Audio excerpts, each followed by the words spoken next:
about the concept that you've created and why you think it's the next big thing.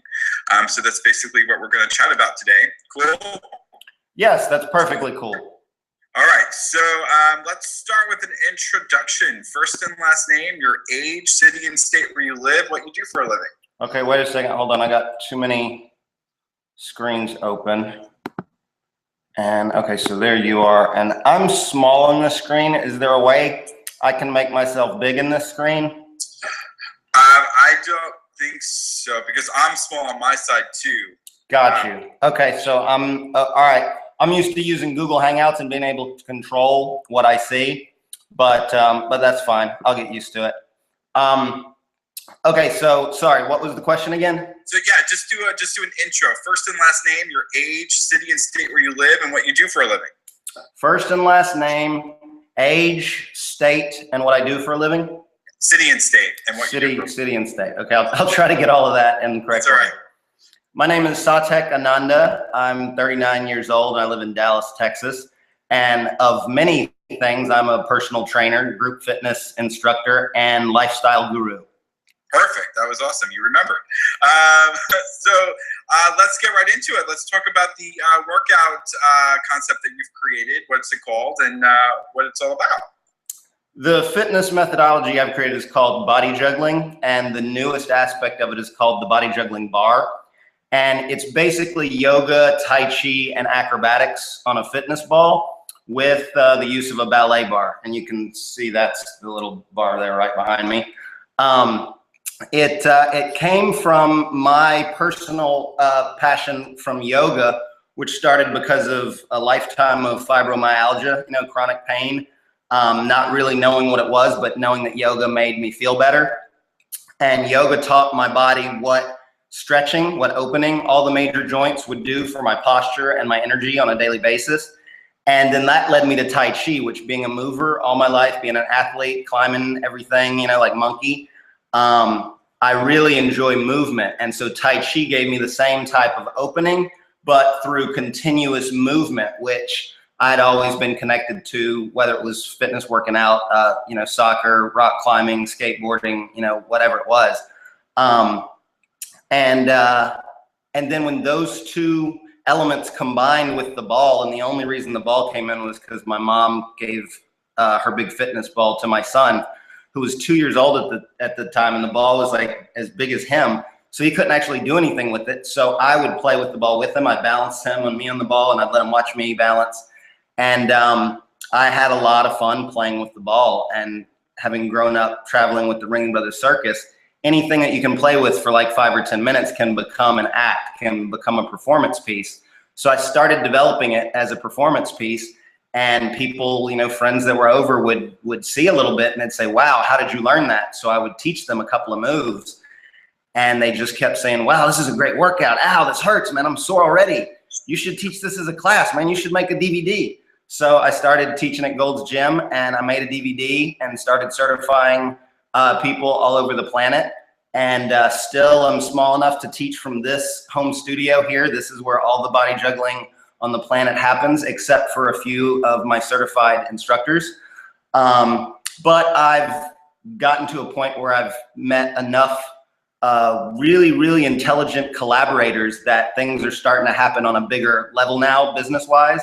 We're just beginning those conversations. So I'm talking to clubs and having people ask about installing programs, and I got to figure out how to, what's the cost, how much equipment do they need, how much space do they need, how much time the class is going to take, what kind of music, like what are the progressions, yada yada. Like I'm having to figure all of that out right now. Awesome. So as you know, like I'm sure you know, the prize of if you win the show is to have your routine or concept taught in gyms across the country. So have you envisioned of what a class would look like? I know you're working that out, but what's kind of your vision? Yes, we've already done several workshops for the BodyJuggling Bar as a class experience, and what we call that level of the practice is sculpt and burn. And what it is a simplified rote movement exercise. Because body juggling is yoga and tai chi, and there's all these directions and dimensions, it's really like challenging for people to figure out how to do the movements. So the class version is very simple movements that work all the target areas that women and men want to train the most: the core, the hips, the shoulders, those obliques.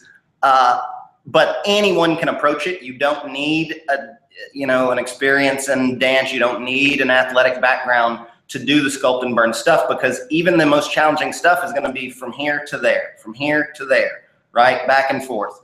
But in the private body juggling bar work, we teach what's called the dragonfly form, which is like a Tai Chi sequence that goes from beginning to end. And it's like learning ballet or classical music. Like, it's very, very challenging to the mind, body, and spirit. And people come up against their own emotions and their own patterns in their life, and they want to blame shit on me. But like, if they're going to stay my student, they can't. They got to trust me. And as long as they trust me, they end up doing incredible things. You know what I'm saying? And so all of these processes have been vetted, and the class is awesome, and women loved it. And I have plenty of footage, so you guys can, it's there. I've got plenty of testimonials, and women can't say enough good things about it. It's mostly women. The men that do it are the same kind of men that do yoga and Pilates, which is not a lot, but the men that do it really get it, and they get really powerful things in their body from it. The general demographic for the body juggling bar is women, and that makes me perfectly happy. I love working with women, and although most of my trainers are women, women love working with women as well. So they really love being able to have a woman teaching them physical strength and prowess and grace, so it's really fun to see how those yin and yang dynamics play out. And just to clarify though, but men, you do target men as well, correct? I do not target men. The men that get it and come to me, my target demographic is women. But but you'll let men come into your class. Of course. Yes, no, it is an open sex sport. Okay. But it is a sport of power, but of softness and of grace. And a lot of men don't understand the beauty or the strength that comes from grace. Like, you watch a ballerina, but if you try to make a man do a typical ballet class, they're going to be dead. Like, you can't do that. You know what I'm saying? And so grace takes a tremendous amount of control. It takes a tremendous amount of strength.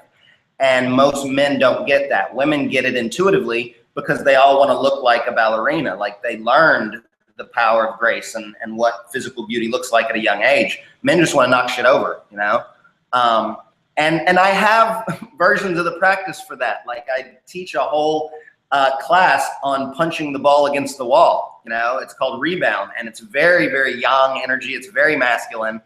And there's not a lot of women that are as excited about doing that as, it's like men. So that's a more men demographic way of utilizing the body's energy, whereas this is a more feminine way of utilizing the body's energy. All right, perfect. So would you say that there's any other workouts out there like this, or are you saying this is original and this is unique? Funny you should ask that, because no, currently there is nothing on the planet like what I do. Over the years, I've released a lot of videos of a couple of DVDs, and there have been various forms of ripoffs. There's a studio in Spain that one of my teacher trainers from Spain sent me a link to, and they're teaching a Pilates juggling class. That same studio bought my DVD 4 years ago. But no, there's no methodology that mixes, that's a fusion. This is a fusion, like, almost all of exercise is just fusing existing things. This is a fusion, but it's a fusion of yoga and Tai Chi, the martial arts, with the background of the acrobatics. So you get that circus performance element. So you're not just doing rote movement, you're really learning to perform, which, who doesn't want to learn to present themselves, whether it's singing, dancing, acting, speaking in public. Like, we all need to perform at some level. And when you use circus principles of training, which is everything I do is just based on circus principles of training, which are very similar to martial arts principles of training and gymnastics principles of training, which are all how do you control the body and mind at the highest level, which is what allows you to get the highest level of achievement. There's no other program that's combining these things the way that I am, but as of literally the past week, my most recent apprentice who studied with me for 8 months, has decided to take my practice, rebrand it as her own thing, and do her own thing with it, with a company here in Dallas in my own market. So she's basically stealing my method and business model. And do you have a patent? I do not have a patent. The name and logo for Body Juggling is trademarked, so nobody can steal that. She's not trying to steal the name and the logo. She's stealing the actual methodology. And what's funny about that is that the whole time she was training with me, she kept asking about how do we protect it? How do we protect it? And I kept telling her, I can't stop anybody from doing anything they want to do with a ball and a bar. Like I kept telling her that. And that's the truth, right? So one of my business partners is now looking into patents to see if we can patent the process of how. I can't patent the bar. It's just a ballet bar, right? All I did was add the base to give it weight so it doesn't move. I can't patent the bar.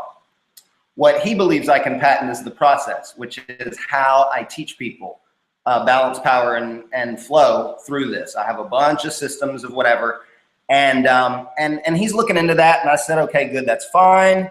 But in the meantime, what I realize I want to do, instead of trying to fight my protege, my little Anakin Skywalker, who I trained, and she left before she was done being a Jedi, and I told her that. I told her, you're like Luke Skywalker, leaving before you're ready.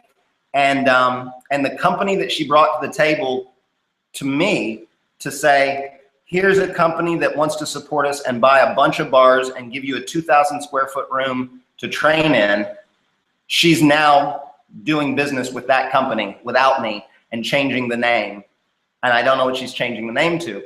So the answer is no, nobody else is doing this, but she's going to try to do it in her own way, which is legal because you can't patent a movement, right? You can trademark a series, you can copyright a sequence, but if someone changes that sequence, right? Like you could mix up the moves in a Zumba DVD and make your own DVD, and Zumba couldn't stop you, right? So I made the silly mistake of explaining to her that I legally couldn't stop someone from ripping me off, and so now she's ripping me off. And you know, it's like it's not going to affect my business that much in the long run, but it hurts. It hurts as a teacher, as a mentor, as a guide, someone that brought someone in and. As an apprentice, you're like learning to run a company. You're learning to run a business. And she runs 2 other businesses. So, I'm interested in, like, would she mind if somebody that worked for her took her own suppliers and clients and did business competitively with her? Would that feel, iffy? But instead of resisting that, I'm looking at this bar behind me and I'm going, this is the most space age fitness training equipment like on the planet right now today. And it's made from galvanized pipe from Home Depot, okay? It costs $250 to make. You can go buy the stuff today to make it. I'll sell you a video how to make it, how to put it together yourself for 50 bucks. It'll cost you $300, or you can buy one from me for 400, right? I wanna teach everybody to make their own body juggling bars. And then if they want to learn from me, they can pay to train in person, they can pay to train online, they can pay whatever. But I just want to help everybody get their own bar, because just playing with the bar will change people's bodies, minds, dimensions, their balance, that whether they ever do anything that I teach them with it or not. Because it's just a bar, it's just a ballet bar, right? What I bring to it is a very organic way of interacting with it, that relaxes the body, that opens the body, that challenges the body, that makes you stronger, that burns fat, that increases your cardiorespiratory system. But I can't patent any of that. I can't, you know what I'm saying? And so I'm realizing there's no need to try and protect my shit. What my value is how I teach it. And she can do whatever she wants to do, and that's not going to hurt how I teach it and the people that I reach. You know what I'm saying? And so that's where I'm at. I want to teach the whole world. I like to buy the world a Coke and teach the world to sing, and this is my Coke, is the Body Juggling Bar, and you can build your own for $250. That's my elevator pitch. All right, awesome. I'm so sorry you have to go through that. So hopefully you get on the show and then nobody will even know about her. Well, no, what's perfect is I realize reality shows live off of drama, and there's plenty of drama in my practice being stolen from me actively, and I'm happy to talk about it. I don't really want to talk about her name or the studio because I don't want to give them attention, you know. But I'm very happy to talk about the story and the drama of it because it has been an emotional experience for me. It's been an intellectual experience for me. It's made me look at the value of my practice seriously, you know, because if people are stealing it, it's obviously valuable, right? You know. Yeah. So it's made me look at these things that are a necessary part of my growth. I have an Olympic gold medal gymnast in Frisco with a huge facility that wants a set of bars and a program in his studio. I got a MMA, you know, fighter in Milwaukee with a high-end club called Drench that wants bars all in his group fitness room. So there's lots of, you know, there's lots of potential on the horizon. I just have to figure out, I got to build all the infrastructure and figure out how to actually deliver what everybody wants. All right, awesome.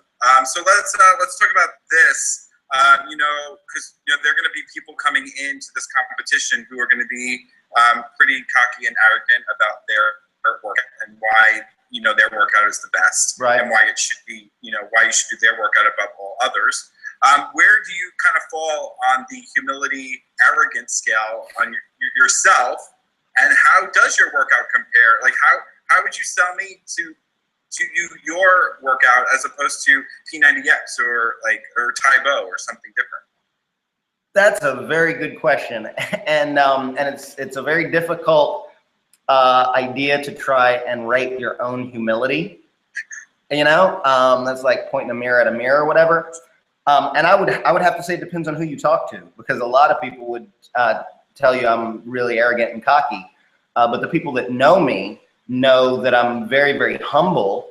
I just know what I know, and I'm not swayed by other people's perceptions. You know, razzmatazz, dazzle. You know, I've studied hypnotherapy. I grew up traveling on the road with gypsies, the circus. Like, I know all the games. You know what I'm saying? So I'm not a pushover, but at the same time, I don't value my own perception any more than anyone else's. And I think to be arrogant, you have to think your opinion is more important than others. And I definitely don't believe that. I actually encourage all of my clients and all of my students to be just as stubborn as me. You know, I'm not trying to train pushovers.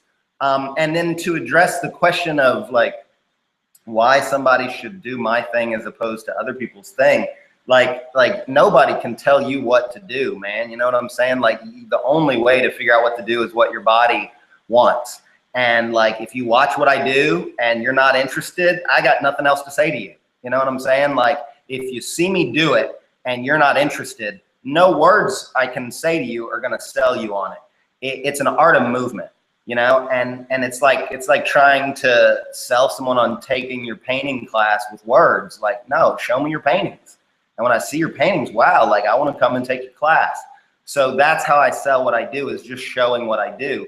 And then I love showing people's reaction to what they do when they partake, because it changes their relationship to their body and their mind and their spirit very, very quickly. And they express it in really like surprisingly profound ways. So I love using my clients to sell, you know, what I do. And like, you know, if you wanted a more tangible answer than that, I would say, like, show me another methodology that it gives you everything that modern fitness wants, which is everything now is interval training, right? But almost all interval training is high impact. It's moderate or high impact. This is no impact, high intensity interval training. It's body weight conditioning, which everything's going to body weights all the way down to just kettlebells, which is just swinging a piece of metal, you know. Everything is going back towards body weight training, because not only is it safer than working with machines and weights, but it's more organic. It makes you move the way the body was designed to move, rather than these planes of motion, which most exercise systems are based on these planes of motion, but the body doesn't move like that. The body moves like this. And that's what you learn in Eastern methodologies of movement. And so in body juggling, you're not going to get what you're going to get from P90X, which is just straight calisthenic, plyometric, You're not going to get that from this workout. you're going to get this from this workout. And you can look at this and go, what's that? That's not exercise. This is just like swimming, dude. Try to swim 1 lap and notice what your shoulder's like, right? This is number 4, and I can already feel this. But instead of doing this 10 times, you're going to do this for 10 minutes, or not 10 minutes, but like 2 minutes on one arm, and you're going to do it 2 minutes on the other arm, right? It's a totally different way of interacting with your body. You're still going to sculpt your muscle. You're still going to burn calories. You're still going to affect your cardiorespiratory system, but you're not going to have any of this, you know? And you're going to sweat some, but it's like pretty sweat. It's not like drippy, nasty insanity sweat. It's like pretty sweat. It's like beads, you know? And people get these cute little shapes, you know, on their shirt, little sweat smileys and their tiger stripes, you know? But nobody's drenched in sweat when they're done with this. And they like that, you know? They like knowing that they've done a workout, but nobody's afraid to come and do it. Nobody feels like they can't do it because their day's been too long and stressful, and they can't put more stress on their body because they know when they get on this bar, they're going to de-stress, right? It's dynamic relaxation. So we're using gravity, we're using weight, we're using soft movement to relax all of the muscles, all the tendons, all the ligaments. And when you relax the body, you relax the mind. So hope that answers your question. Absolutely answers my question. Awesome. You're awesome. I love you. Let's talk about so when people are developing our concept, or they're going through all this work, there's a lot of sacrifice involved. It could be time, it could be money, you know, relationships are in jeopardy. And, you know, and what has it been for you? What have you like missed out on or lost? And what do you lose if this doesn't become as big as you want it to? What are the stakes? What are the stakes here? The stakes are that I grew up traveling on the road, going from one city to the next, making everybody smile and happy that we came. And I really, really want to get back to doing that again because my body can't take sitting in an office chair for 8 hours a day anymore. I've been doing it for 10 years and moving in my spare time, and lost my job. The company shut down a couple of years ago, like so many other companies did. And that forced me to begin focusing on my fitness training as an actual source of income, as a way to feed myself. And I've come far enough to have successfully fed myself for a few years. And I can very closely, right over the horizon, see the caravan on the road from city to city with the awesome convention that everybody comes to because you can bring your family, and there's going to be stuff going on all day, and you can learn cool stuff, but you can compete in balance and power and flow as well. And there's prizes, and they're there for like 2 or 3 days, and then they're on to the next city. And like, I can see that. And if it doesn't happen, I get to sit in an office chair for another 20 years, and that makes me want to kill myself. So yeah, there's a lot on the line here for you. My life. My life, because I will not sit in an office chair for 20 more years. I will go pitch a tent in the woods and learn to hunt and fish before I sit in an office chair for another 20 years. Mark my words. Awesome. So coming into a competition like this, do you think that you're the top dog or the underdog? Wow, that's a hard question to answer because I have no idea what the competition is. I know there are a lot of really incredible people doing a lot of incredible things out there. Have no idea how many of those y'all happen to have found. But I know that in the realm of all of the top next level, completely somatic, connected, holistic lifestyle practices that I know of, I know that body juggling stands toe to toe with any one of them, and that body juggling is superior to most of them in its organic nature because it's based on natural forms of movement, because it synchronizes the body and mind through breath and balance. it creates neurokinesthetic changes in people very, very quickly. And if people want to use it for weight loss, it's good for that too. But the challenge with weight loss is not what you're doing, it's are you doing shit? And if you're doing shit and you're eating better, weight loss isn't going to be a huge challenge. So I don't pretend like this is a magical weight loss solution, because it's not about what you're doing, it's about are you doing. Anything works. There's a guy at the Gold's Gym I teach at, lost 100 pounds, and he lost it walking every day. He just walked. He walked. Okay, so it doesn't matter what you do. Swimming works even better. And if there was anything this could be connected to in the athletic world closely, it would be swimming, because of that organic orbital. Everything is orbital. Everything is soft. Everything is supported. It stands toe to toe with anything out there. But I don't want to start, like better than or whatever. I just know that this stuff was discovered helping me achieve the type of output I need as a professional performer, professional athlete, the type of physique I need as a personal trainer. This has provided me everything that I need to do what I've done, and it's the penultimate of all the things I've studied. It's a fusion of, I didn't make this stuff up. It's a fusion of old, thousands of years old traditions and practices for controlling the mind, for mastering the body. So it's tried and true stuff, you know what I'm saying? And luckily enough, I have clients now that are nurses, that are doctors, that are mental health therapists, that are actually explaining what these things are doing on a neurological level to me better than I understand, because I'm not a doctor, I'm not a physician, I'm not a physical therapist, but these professionals can see something in the work that I don't even see, because I don't have that medical background. So that's been really fun to witness as well. All right, awesome. So I want you to kind of, give, if you had a message for your fellow competitors, and this is where I kind of want you to bring the arrogance a little bit. Why should they be scared that you're coming into this competition? Like, what would you say to them? Is this the part of WWF where I like scream and holler and like, you don't know what's coming, you can't handle the smackdown, you can't take BodyJuggling Bar, you don't know what's hit you. When this star walks into the door, you're gonna be like, oh my God. You mean like that kind of thing? Or you want? Well, no, because that's not you.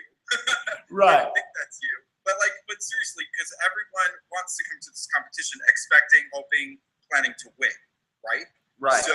So what would you say to your other competitors? Like, why should they be scared for you and your workout, and what's coming? Like, what's their competition like for you, with you?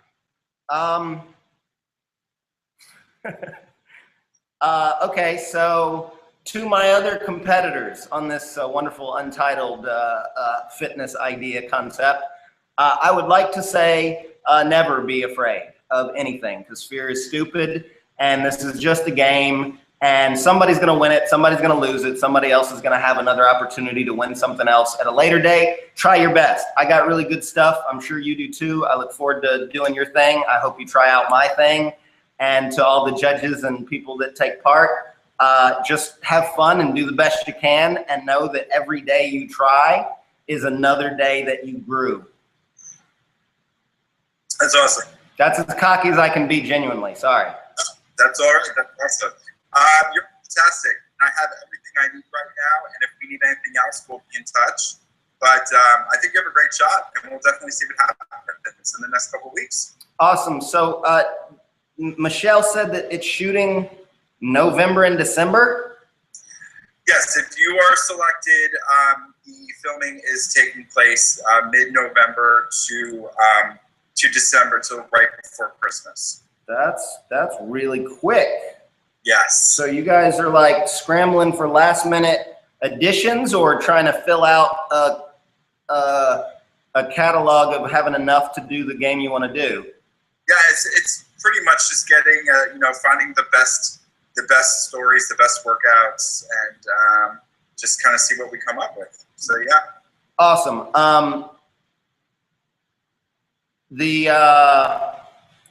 Is it going to be shot in LA? Yes. Okay, and like, you might not even be able to tell me, but like Big Brother style, so like we're all in one place or something like that? Yeah, I mean, they're not going to focus on what happens in the house that you'll live together, because it's not that kind of thing. The focus of the show is purely going to be the challenges and the workouts and with the judges. There's not going to be focus on drama at the house. It's not that kind of show. Got you. Okay, and I asked Michelle about if it's going to be paid, because I can't like not work for a month, and you know it's like I got bills and child support and stuff. Yeah, there's always a stipend. I don't know how much it is, but there is a stipend. They will give you some living expenses while you're with us. Okay, and the living expenses, like gas money or something. Yeah, I don't. And there's no prize money, correct? It's like a partnership thing. Correct. Yes. Okay. And that's all you need from me aside from the application? Yes, I do need that as soon as you can. And we have a bunch of footage. If we need any more type of footage, something we're missing, we'll let you know, but I think we have enough. And of body juggling? What? You think you have enough of body juggling? I think I'm gonna look, but I did see some videos, but I'll double check. So if I have a couple that I would like especially be considered, because I have no idea what you guys are looking at, who can I send those to? Just send what? If I have a couple of videos that I want to make sure you guys consider, because I have a whole lot of videos, I have no idea what you guys have looked at. Send those to Michelle. Send those to Michelle. Absolutely. Okay, one is like a 10-minute bio piece that just kind of tells my story of growing up in the circus and stuff. That's awesome. We definitely want that. Right, Absolutely. right. And then another one is a really beautiful bio piece of a former student called The Girl with No Name, that puts it in like a high art, really well lit studio kind of environment. And then there's a third piece, which is called Be the Change, which is actually the testimonial of this woman that's stealing my process. So you might want to see her testimonial. I kind of do, absolutely. All right, well, yep, send that all to us. Ask Michelle for that. I'll send her those links today. Perfect. Thank you so much for your time, and we'll see what happens. I think I have a great shot. Thank you also. What was your name again? Aaron. Aaron. Nice to meet you, bro. You too. Thanks so much. Have a good day. You too. Bye. Peace.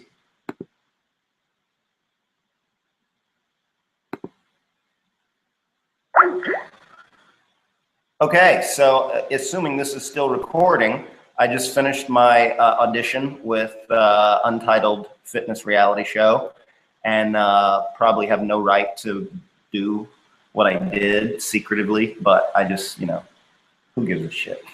It's Google, like anybody watches Google anyway. All right, peace.